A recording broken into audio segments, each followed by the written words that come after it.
দাদা 1000-5 টাকা দিচ্ছি ঘন্টা খানিকের জন্য, আপনার বউটার আপনার বাড়িটা একটু ভাড়ায় দেবেন? এই কি বললি তুই? আমার মা মরা মেয়েটাকে আজ বড়লোক পাত্রপক্ষ দেখতে আসবে, তাই আপনার বউটাকে আমার বউ সাজতে হবে আর আপনার বাড়িটাকে দেখাতে হবে। ও আচ্ছা, তো নুন আনতে পান্তা পরে তুই 5000 টাকা দিবি কোথা থেকে?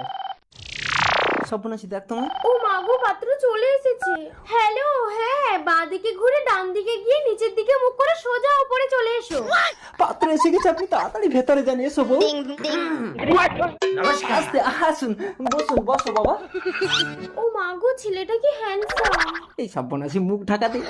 মদন বাবু, এ তো রাজপ্রাসাদ। হ্যাঁ, এরকম বাড়ি আবার অনেক আছে। আমার মেয়ের বিয়েতে এ বাড়ি আপনার ছেলেকে আমি দান করে দেবো। না না, এ বাড়ি আমি দেবো না। কেটা? ও এ বাড়ির চাকর। এই যা ভিতরে যা। আসলে অনেকদিন ধরে আমার বাড়িতে কাজ করছে তো, তাই বাড়ির মায়া ছাড়তে পারছে না। আমার বাড়িতে আমি চাকর?